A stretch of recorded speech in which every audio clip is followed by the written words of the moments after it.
Kwanza ni taarifa ya habari za dunia. Jina langu ni Beldin Waliaula. Mjumbe maalum wa Marekani Steve Witkoff amefanya mazungumzo na rais wa Urusi Vladimir Putin kuhusu mpango kumaliza vita vya Ukraine. Rais wa Marekani Donald Trump amesema pande zote mbili zimekaribia kufikia maelewano na huenda Ukraine ikalazimika kuipa Urusi sehemu ya ardhi yake.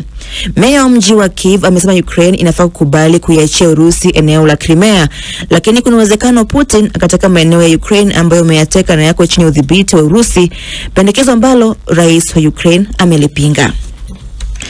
Jenerali wa jeshi la Urusi Yaroslav Moskalik ameuawa katika mlipuko wa bomu lilotegwa ndani ya gari huko Moscow. Hii sio mara ya kwanza kwa wanajeshi Urusi kushambuliwa tangu kuanza kwa vita, lakini mauaji yaliyokusudiwa huko Moscow ni nadra. Ripoti zinasema kuwa mwanajeshi huyo alikuwa anatembea na kupita gari moja lililokuwa limeegeshwa kando ya barabara kabla ya bomu hiyo kulipuka. Mwanzo nilisikia sauti kubwa, nikaenda jikoni na kuchungulia dirishani. Nikaona moto mkubwa sana na gari tayari ilikuwa imeteketea. Sehemu yote iliwekwa uzio wa kamba kabla ya zimamoto hawajawasili. Polisi pia walifika pamoja na Wizara ya Masuala ya Dharura kutathmini hali ilivyokuwa.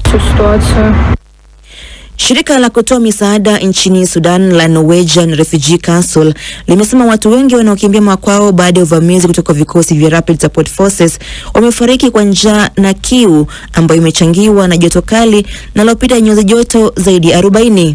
Shirika hilo linasema wakimbizi wanaokumbwa na baa la njaa wanakula matawi ya miti huku miili ikitapakaa katika barabara ya Tawila, Darfur Kaskazini.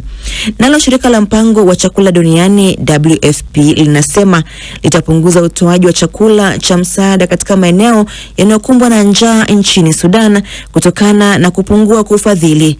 Akizungumza akiwa mjini Port Sudan, mshirikishi wa shirika la WFP nchini Sudan, Samantha Shataraj, anasema mamilioni ya watu nchini Sudan wanahitaji msaada. Across the country we have... Katika taifa zima tunao watu takriban milioni 25 au nusu idadi ya watu nchini Sudan wakiwa wanakumbwa na baa la njaa. Takriban watoto milioni 5 ambao bado wananyonya wanakumbwa na utapiamlo, na Sudan ndio sehemu pekee duniani nzima ambapo raia wake wamethibitishwa kukumbwa na baa la njaa. Where famine is currently confirmed. Naendelea kusikiliza habari za dunia kutoka idhaa ya Kiswahili ya BBC. Vatican inasema kuwa zaidi ya watu 150,000 wamempa heshima za mwisho Papa Francis, ambaye mwili wake umewekwa kwenye sanduku la wazi eneo la St. Peter's Basilica. Baada ya kupanga foleni kwa muda mrefu, wanafika karibu na sanduku hilo la Papa waliruhusiwa kusimama kwa muda na hata kuchukua picha kabla ya kuondoka. Usalama pia umeimarishwa eneo hilo huku maandalizi ya mazishi yakiendelea. Wageni mashuhuri akiwemo Rais wa Marekani Donald Trump wanatarajiwa kuhudhuria mazishi hayo.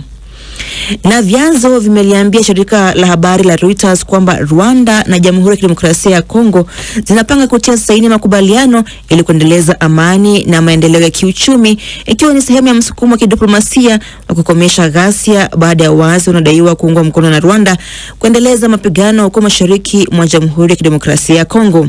Makubaliano hayo yanatoa matumaini ya kupungua kwa mzozo wa miongo kadhaa, huku nchi zote mbili zikitarajia kuvutia uwekezaji mkubwa wa Marekani katika madini. Mawaziri wa mambo ya nje wa nchi hizo mbili wanatarajiwa kutia saini makubaliano mbele ya waziri wa mambo ya nje wa Marekani Marco Rubio. Marekani iko kwenye mazungumzo ya kuwekeza mabilioni ya dola katika madini nchini Kongo ambayo ina akiba kubwa ya shaba, kobalti na lithiamu inayotumika katika simu za rununu na magari. Hii ni BBC. Taarifa habari za dunia imesomwa na Beldin Waliaula. Karibu tena msikilizaji katika matangazo ya Dira ya Dunia kutoka idhaa ya Kiswahili ya BBC. Ukiwa nchini Tanzania tegea sikio kupitia Radio 1 CGFM na Bomba FM. Nchini Kenya ni Pamoja FM, Mwenedo FM na Nyota FM. Huko Uganda unaweza kuyategea sikio kupitia Radio Lira, Radio Kitara na Radio Paidha, na katika Jamhuri ya Kidemokrasia ya Kongo bila shaka ni Radio Muungano Beni. Aidha yanapatikana kupitia FM, tovuti yetu bbcswahili.com na kwenye ukurasa wetu wa Facebook BBC Swahili. Jioni hii uko nami Karorobi, mwenzangu Regina Mziwanda atakujia hapo baadaye kwenye mjadala wetu tukiangazia mazishi ya marehemu Papa Francis na mchakato mzima wa kumchagua kiongozi mpya wa kanisa Katoliki duniani. Tukianza na mzozo kati ya Urusi na Ukraine, mjumbe wa Marekani Steve Witkoff amefanya mazungumzo na rais wa Urusi Vladimir Putin kuhusu kuvimaliza vita vya Ukraine. Rais wa Marekani Donald Trump amedai pande zote mbili ziko karibu kufikia makubaliano, lakini kuna ripoti kuwa huenda makubaliano yakafikiwa iwapo Ukraine itakubali kuachia sehemu ya ardhi yake kwa Urusi. Victor Kenani na maelezo zaidi. Rais Donald Trump amesema hatafurahi iwapo Vladimir Putin ataendelea kuishambulia Ukraine. Akijibu pendekezo la mwanahabari kwamba hakuwa akimshinikiza rais wa Urusi, Bwana Trump alisema, tunaweka shinikizo nyingi kwa Urusi na Urusi inajua hilo. Hapo awali alisema alidhani Bwana Putin angesikiliza ombi lake la kusitisha mashambulizi ya angani ya Ukraine. Akijibu swali kuhusu iwapo Ukraine inapaswa kutoa eneo lake la Crimea kama sehemu ya makubaliano ya amani ya Crimea, Bwana Trump alifutilia mbali uwezekano wa Ukraine kutoa tena Crimea. Wamekuwa wakipigana, wamepoteza eneo kubwa. Tutafanya tuwezavyo kufanya kazi na Ukraine. Tutafanya vyovyote tuwezavyo. Walipoteza eneo kubwa. Unaposema Crimea ambayo ilikabidhiwa wakati wa Rais Barack Obama, hiyo haina uhusiano kwa vyovyote nami. Crimea hiyo ilikuwa miaka 11 iliyopita na Obama. Walifanya uamuzi, hakukuwa na vita, hakukuwa na chochote. Sasa wanasema wanaitaka tena. Hii ilikabidhiwa na Barack Obama wakati wakiwa rais na sio Donald Trump. Barack Obama when he was president, not by Donald Trump. Baada ya mkutano na Bwana Trump, katibu mkuu wa NATO Mark Rutte aliwaambia waandishi wa habari kwamba Urusi inahitaji kusonga mbele katika mazungumzo kuhusu vita hivyo. Kuna kitu kwa meza sasa. Nadhani Ukraine inatoa ushirikiano.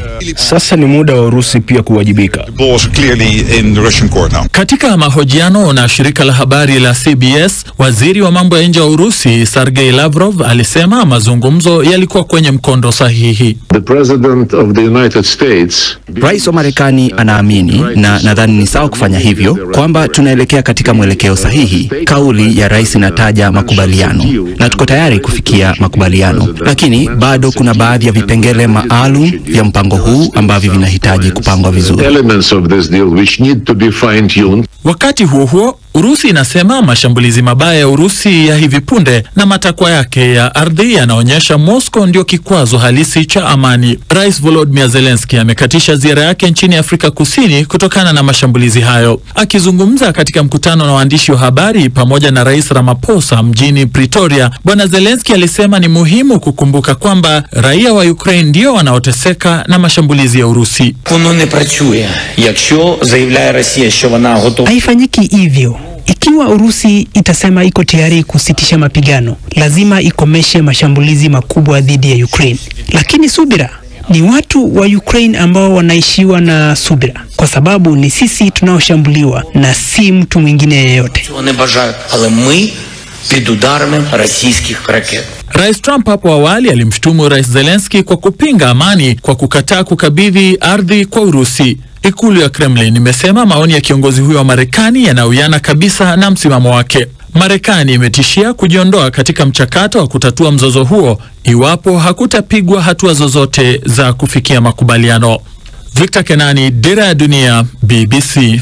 Na tukitoka mzozo huo Ukraine tunaelekea mzozo wa Sudan ambako Umoja wa Mataifa umetangaza unapunguza msaada wa chakula kwa maeneo ya Sudan yanayokumbwa na baa la njaa kufuatia uhaba wa ufadhili. Shirika la mpango wa chakula duniani WFP limesema mwaka huu ufadhili umepungua kwa 40%.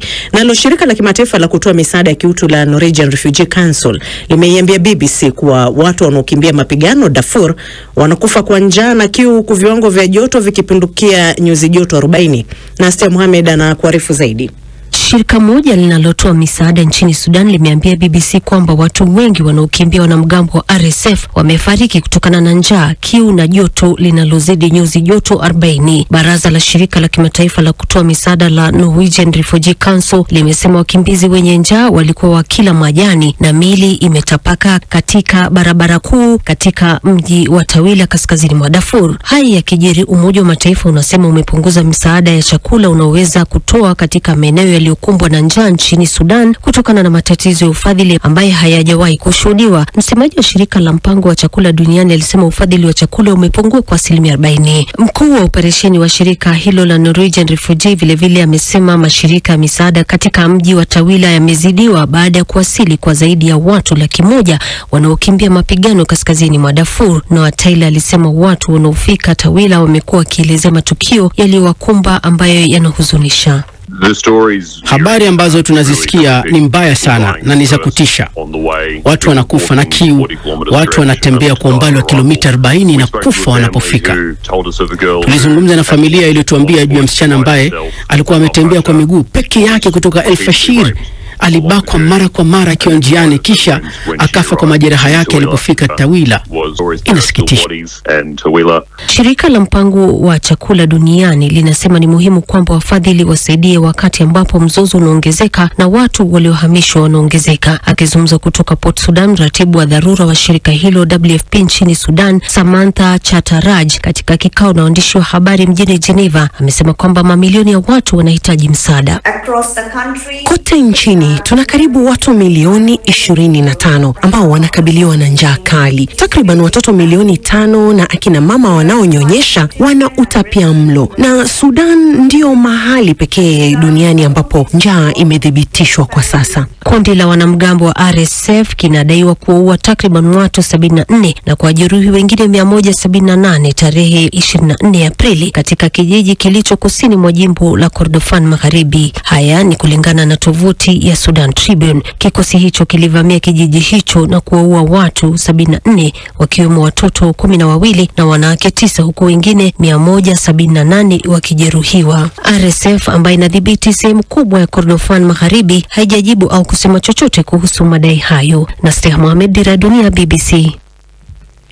Na msikilizaji, ni matangazo ya Dira ya Dunia kutoka idhaa ya Kiswahili ya BBC, bila shaka tukiwa mubashara kupitia TikTok, lakini vile vile tuko kwenye Facebook BBC Swahili, na kama kawaida kwenye tovuti yetu bbcswahili.com, redio shirika mbalimbali na kwenye FM.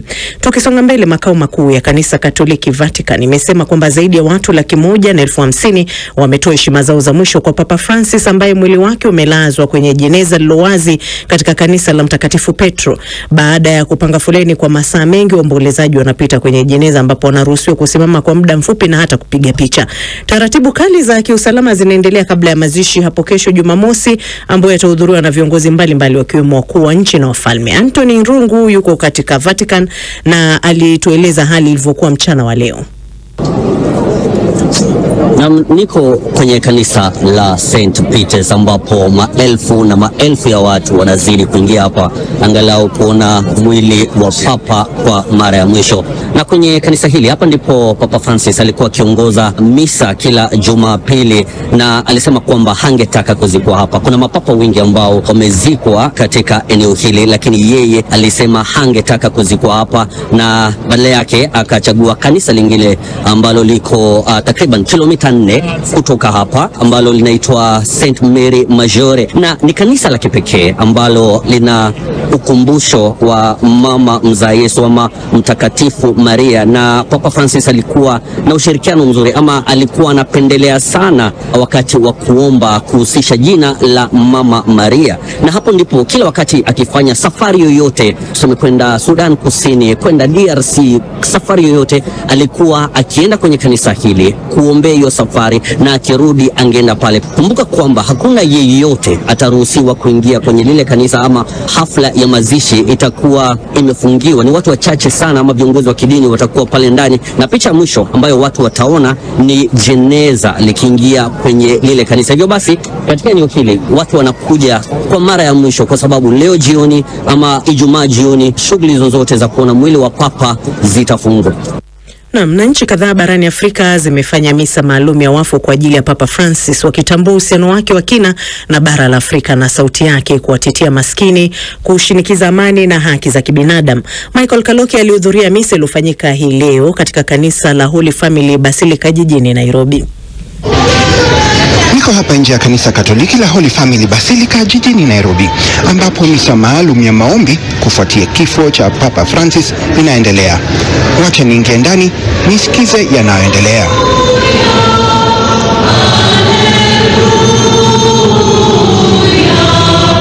It's undeniable that Pope Francis was a true disciple of the Lord, or if you wish, a true member of the company of Jesus.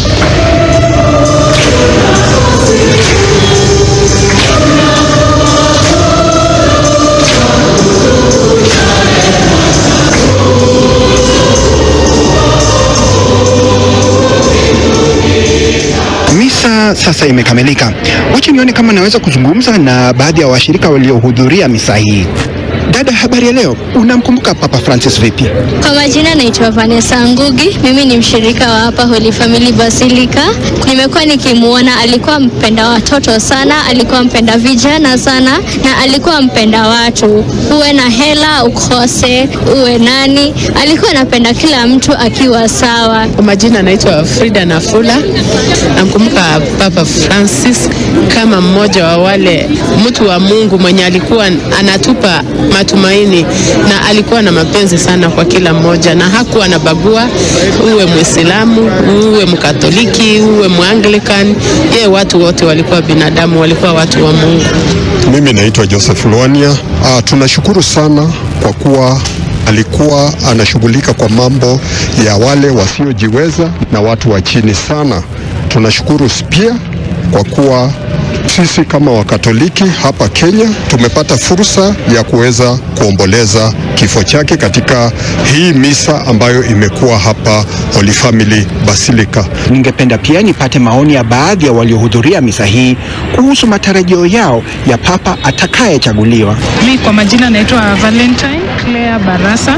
Matarajio yangu kwa yule ambaye ataweza kuchukua nafasi yake, awe kama yeye, afate mtindo wake, na hata kuwe pia mzuri kwa kuleta kanisa pamoja, kukuwe na furahiana, kusaidiana, na hakikisha kwamba dini yote ya Kikristo ya Kikatoliki watu wanapendana, wanaishi kwa amani. Kwa majina mimi naitwa Neville Masheti. Wale cardinals wakienda kuchagua papa wanaongozwa na Roho Mtakatifu. Hii si siasa, hii ni watu wanaongozwa na Roho Mtakatifu, na ule ambao watatuambia. Kwa hivi sasa niko hapa na Askofu Philip Anyolo. Askofu Anyolo ndiye askofu wa kanisa Katoliki jimbo kuu la Nairobi. Askofu Anyolo, utamweleza Papa Francis kwa mtu aina gani? Papa Francisco alikuwa mpole na mnyenyekevu, alikuwa mtiivu, alitii hata wale ambao walikuwa chini yake. Aliwatii na aliwatumikia.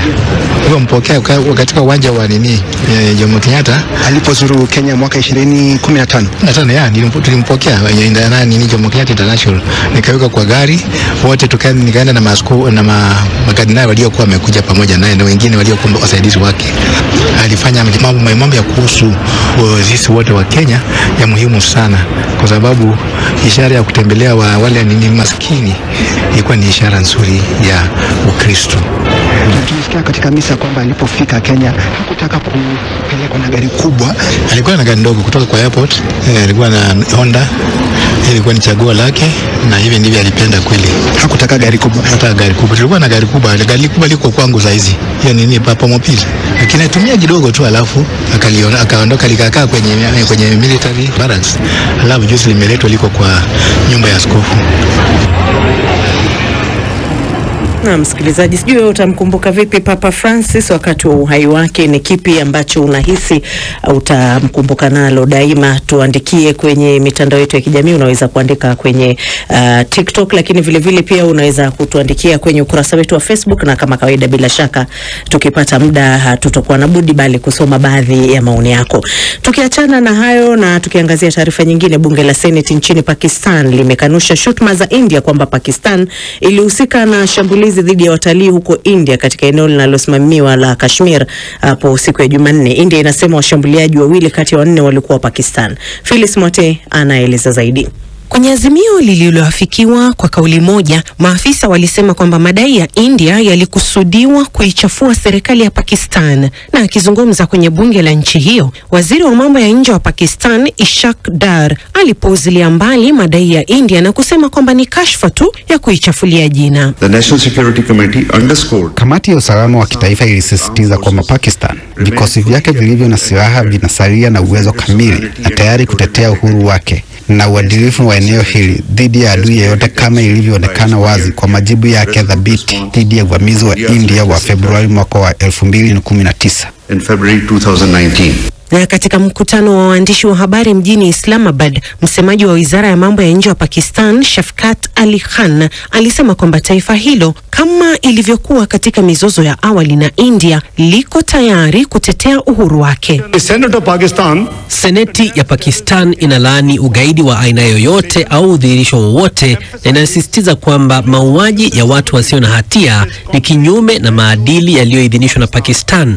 Inakataa majaribio yote ya kipuuzi na yasiyo na msingi ya kusema kuwa Pakistan ilihusika na shambulio la Pahalgam la tarehe 22 mwezi wa Aprili mwaka wa 2025 eneo la Jammu na Kashmir linalokaliwa na India kinyume cha sheria. Inalaani kampeni mbaya ya serikali ya India ambayo inafuata mtindo waliouzoea wa kutumia suala la ugaidi kwa manufaa ya kisiasa. Siku ya Alhamisi, India iliamuru takriban Wapakistani wote kuondoka itakapofika siku ya Jumapili baada ya kusimamisha visa zao. Wale wanaotafuta matibabu walipewa siku 2 za ziada. India pia imesitisha makubaliano muhimu ya kugawa maji na Islamabad. Shafkat Ali Khan ameonya India dhidi ya hatua yoyote ya kuingilia usambazaji wa maji. Na hapo awali, waziri mkuu wa India Narendra Modi aliapa kwamba India itawatambua, itawafuatilia na kuadhibu kila gaidi na wanaowaunga mkono na watawafuatilia hadi mwisho wa dunia. Alisema kuwa magaidi walioendesha mauaji hayo pamoja na wafuasi wao watapata adhabu kubwa kuliko wanavyoweza kufikiria. Phyllis Mwate, BBC. Na msikilizaji, baada ya taarifa hiyo Phyllis Mwate anapata fursa ya kusoma maoni mawili matatu. Uthman Faki anasema hayo ndo ya kuzungumzia mzozo wa Kongo na Ukraine. Tunahitaji kwamba nguvu inayopeanwa kwenye Ukraine ndo pia iangazie mzozo wa Kongo. Kiza Kwamika anasema anatupata vyema akiwa kule Cape Town, Afrika Kusini. Baba yetu Saloni naye anasema poleni sana ndugu zetu huko Sudan kwa changamoto mnazozipitia. Ni kushukuru pia Daniel Magusu ukisema kifo ni daraja la kuingia mbinguni. Kifo cha Papa Francis ni funzo kwa wote. Mfugaji nyuki wa Rwanda anaishi Marekani amekamatwa kwa madai ya kuhusika katika mauaji ya kimbari ya mwaka 1994 nchini mwake. Skola Kisanga na taarifa zaidi. Idara ya sheria inasema Faustini Nsabumukunzi anatuhumiwa kufanya vitendo viovu vya unyanyasaji nje ya nchi alipohudumu kama kiongozi wa eneo hilo mwanzoni mwa mauaji ya halaiki. Mshukiwa huyu mwenye umri wa miaka 65 pia alishtakiwa kwa ulaghai wa visa na kujaribu kupata uraia kwa njia haramu alipohamia Marekani mwaka 2003. Amekanusha mashtaka na kuachiliwa kwa dhamana. Nsabumukunzi alidanganya mara kwa mara ili kuficha kuhusika kwake katika mauaji ya halaiki ya Rwanda, huku akitaka kuwa mkazi halali wa kudumu na raia wa Marekani. Katika muda wa siku 100 tu, mwaka 1994, takriban watu 800,000 waliuawa nchini Rwanda na Wahutu wenye msimamo mkali. Vikosi hasa vya Watusi walivyochukua mamlaka kufuatia mauaji ya halaiki vilidaiwa kuwaua maelfu ya Wahutu nchini Rwanda kama njia ya kulipiza kisasi. Na msikilizaji, naona sasa ni bora tuelekee viwanjani kwa Kivebu Chana tupashe habari za spoti.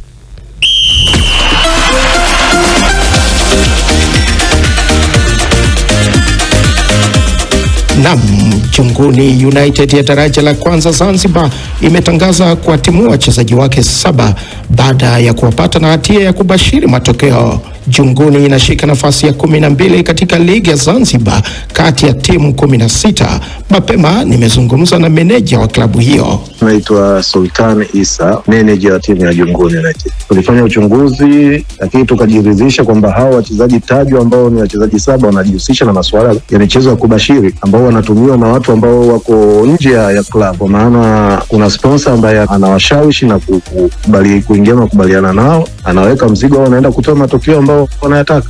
Kwa hiyo sisi baada ya kulijua hilo, tukalifuatilia na kujiridhisha kupata ushahidi, tumeamua kutokuendelea na hao watu kwa sababu hawana chochote ambacho wanaweza kutupa cha faida zaidi ya kuiporomosha klabu yetu. So ni baada ya kupata hizo tetesi, lakini pia tulipata usaidizi kutoka kwa wachezaji ambao walishawishiwa nao pia, lakini kwa namna moja au nyingine wakajali maslahi ya klabu, wakagoma, ndipo wakatuletea sisi kama management taarifa. Kwa baada ya kutuletea taarifa kwamba bwana kuna 1, 2, 3, sisi tukakaa na kuifanyia uchunguzi, hatukukurupuka tu kufanya maamuzi. Hiyo taarifa imetufikia karibuni mechi 4 nyuma. Madhara yapo makubwa, lakini tumeona bora kukubali madhara ili mradi tu mambo yaende sawa. Mfano tumeondoa wachezaji 7, lakini 4 kati yao ni wachezaji ambao ni wa first 11. Hebu tueleze Bwana Isa, hali ya kupanga matokeo ama kubashiri matokeo katika ligi ya Zanzibar ikoje? Ipo? Hilo ni jambo lipo kwa muda mrefu na linaathiri timu nyingi sana. Ila wengi wao wameshindwa kuchukua maamuzi kama tuliyofanya sisi kwa kuhofia hayo kwamba tukiondoa wachezaji labda timu itaporomoka, timu itakosa matokeo, ukizingatia kwamba hakuna usajili sasa hivi, dirisha limeshafungwa. Lakini sisi tumeona ni bora tufanye hivyo ili wengine wawe mfano waige kwetu sisi. Barabara kabisa. Sasa ni England, Liverpool wako ukingoni kunyanyua taji la 20 la Premier League na wanahitaji alama moja tu baada ya Arsenal kubanwa na Crystal Palace siku ya Jumatano. Sasa nampisha Phyllis Mwatei. Upo? Naam, hivi kikosi cha Ancelotti kilipata ushindi wa 6 kati ya mechi 7 zilizopita za ligi kwa kuifunga Leicester bao 1-0 wikendi. Inamaanisha kuwa Reds watashinda taji la 20 la ligi ya juu ambalo ni rekodi ikiwa wataepuka kushindwa dhidi ya Tottenham kwenye uwanja wa Anfield siku ya Jumapili. Hilo lingeifanya Liverpool kufikisha pointi 80 huku Arsenal walio nafasi ya pili wakiwa na uwezo wa kufikisha pointi 79 tu hata kama watashinda michezo yao yote iliyosalia. Sare ya Arsenal na Palace inamaanisha wanaweza tu sasa kusawazisha pointi za sasa za Liverpool. Wako nyuma kwa pointi 12 na wana michezo 12 pekee ya kucheza. Ni wikendi kubwa kwa Nottingham Forest, Aston Villa, Crystal Palace na Manchester City ambao wanajiandaa kucheza nusu fainali ya kombe la FA huko Wembley. Watatu kati ya 4 hao, Forest, Villa na City, pia wanawinda nafasi ya 5 bora ya ligi kuu ya Premier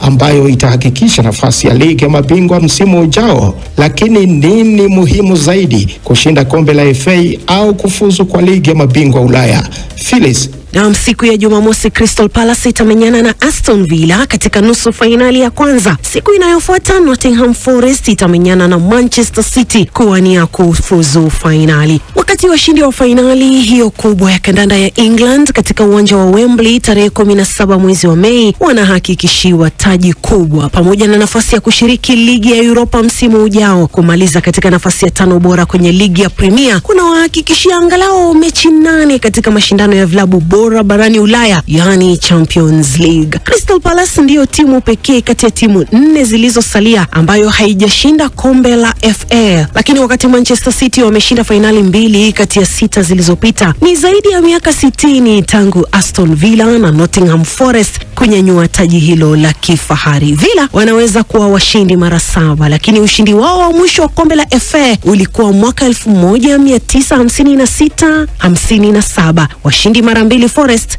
wameshinda kombe la Europa mara 2 tangu waliposhinda kombe la FA mara ya mwisho mnamo mwaka 1958-59. Barabara kabisa. Mwisho wa makala ya spoti. Ni kushukuru sana Phyllis Mwate. Mimi jina langu ni Ive Buchana.